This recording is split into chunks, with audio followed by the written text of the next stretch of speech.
Dans cette vidéo numéro 8, nous allons parler du noyau d'une application linéaire. Qu'est-ce que c'est? Voilà. Un diagramme symbolisant une application linéaire, l'espace de départ E, l'espace d'arrivée F.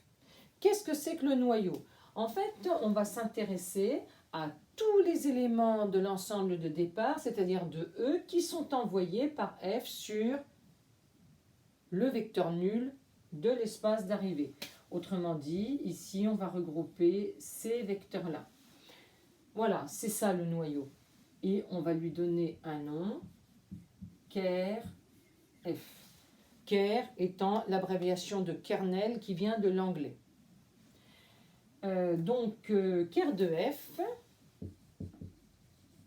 c'est l'ensemble des vecteurs U appartenant à E, tel que F de U est égal à vecteur nul de F. Nous allons démontrer une chose très importante, c'est que ker de F est un sous-espace vectoriel de E.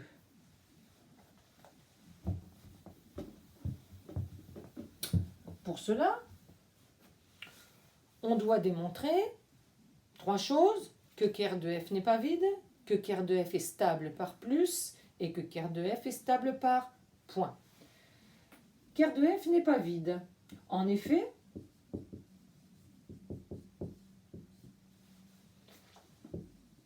le vecteur nul de E, il appartient à ker de F.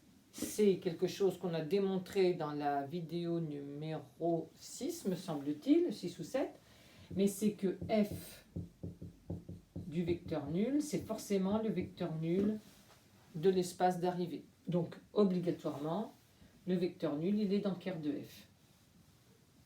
Deuxièmement, ker de F est stable par plus, soit U et V dans ker de F. Alors, cela signifie que F de U est égal à vecteur nul de F et F de V est égal à vecteur nul de F. Voyons ce qui se passe pour U plus V. Comme F est linéaire, F de U plus V sera égal à F de U plus F de V. F de U est égal à vecteur nul dans F, l'espace d'arrivée. F de V, pareil. Et vecteur nul plus vecteur nul, ça fait vecteur nul. Ce qui signifie donc que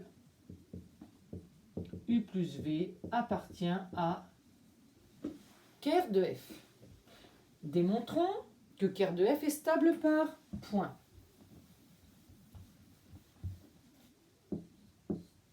Soit U dans ker de F est un réel alpha. Calculons l'image de alpha U. Puisque F est linéaire, je peux sortir le réel alpha et écrire ceci. U appartenant à ker de F, par hypothèse, F de U, c'est le vecteur nul de l'espace d'arrivée. Et d'après les propriétés qu'on a vues sur l'opération externe, alpha fois le vecteur nul donne le vecteur nul, ceci pour n'importe quel réel.